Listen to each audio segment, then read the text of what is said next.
Virginia Palacios with Commission Shift. The Railroad Commission has demonstrated a dangerous pattern of distancing itself from community members impacted by non-compliant facilities. These communities have had to live with air pollution, toxic runoff onto their properties, and groundwater contamination. The Commission's failure to swiftly penalize these operators or stop their operations is the definition of injustice. Neighbors of these facilities have spent years compiling data, filing complaints, and uncovering evidence of violations, only for little to no enforcement action to be taken or for permits to be renewed anyway. The Office of Attorney General recently proposed a settlement with Blackhorn Environmental Services in Jim Wells County over their air pollution, accepting unauthorized waste, and preventing access to records. The proposed settlement includes $300,000 in civil penalties, $100,000 in attorney's fees, and adoption of air monitoring procedures. Yet neither the Commission nor the Attorney General notified impacted community members of the public comment period for the proposed settlement. Some of the violations at Blackhorn began as early as 2019. There were 4 impacted community members registered to speak at the April 2021 Railroad Commission open meeting, but you did not call on any of them before making a decision to renew the permit. Railroad Commission staff worked with the Office of Attorney General to file the case just a year later in 2022. And I thank you and your staff for doing so. The 3 of you could have saved your constituents from health impacts and the nuisance of living next to a non-compliant facility. But instead, these neighbors have had to wait over 5 years for this case to work its way through a district court, and that is an injustice. A few months ago, another community in East Texas asked the Office of Public Engagement to schedule an in-person public meeting to discuss another waste disposal facility with repeated violations.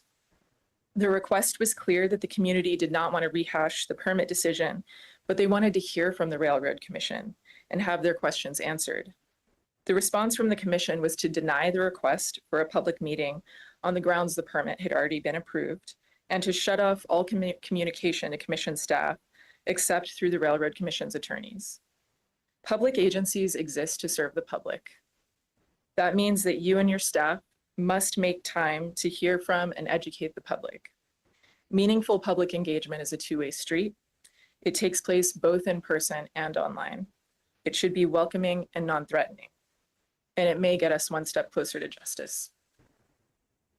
Thank you, Ms. Palacios.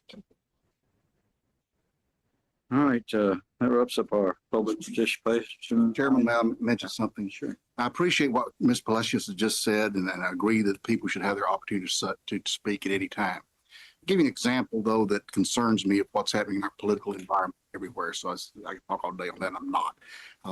We've decided everybody's an enemy. Everybody's wrong. Everybody's bad. And it's bad in our society, our entire system.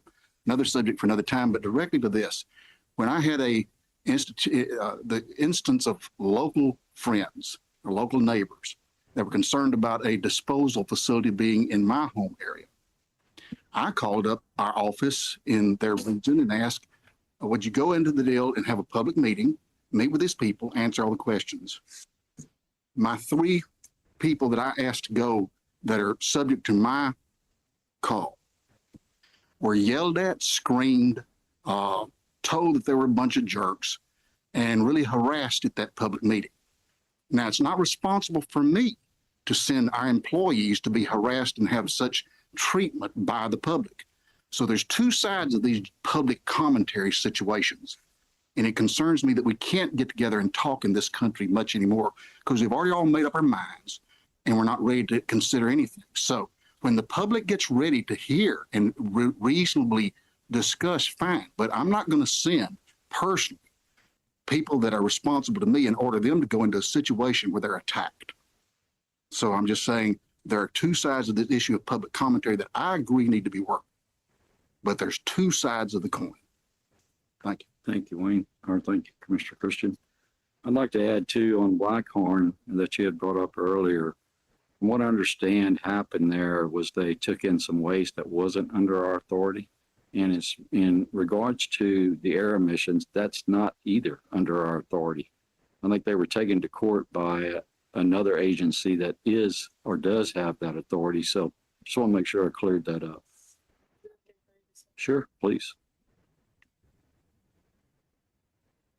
To your point, Commissioner Christian, I understand completely. I wouldn't want to send my staff into a situation where they're going to get yelled at either. I do think that some frustration from the public is to be expected when you're in an official role and people's lives are being threatened. You know, they're waking up with nausea and vomiting and health symptoms that they can't control. And all they want is for an agency to be responsive and to be responsible and enforce and give a penalty. And they're not seeing that. They're not seeing it fast enough. They're not seeing it strong enough. They're not seeing correction in the operator's behaviors. And so it makes sense that people are going to be, you know, making themselves as big as possible because they just want to be noticed and they want to be listened to. Can I But add to allow me to finish. And I think there's a difference between being physically threatened and having people yell. And while I understand that you ought to have some policy that says, hey, you know, you must conduct yourself with decorum and decency. I think that those are good policies to have in a public setting. I think it's okay to prepare your staff that they are going to have to listen to some of that because of the level of frustration that these communities have. But, you know, I do think precautions should be taken to make sure that everybody is physically safe 100% of the time. But I do think there's a difference between physical safety and people yelling.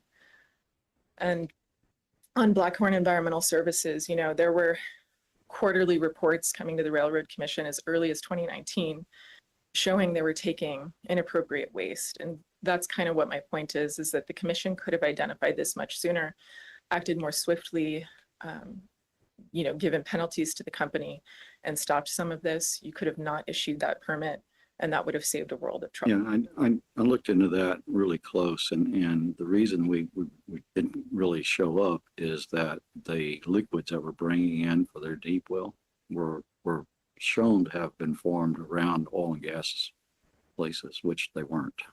So that's the reason it was really hard to catch until those complaints became evident. And it took a while to do that investigation to backtrack exactly where that was coming from. So, you know, I also want to say that we've heard all the things, and I appreciate you coming up and bringing up these concerns, but I think we've made a little bit of progress on that as far as public engagement is concerned.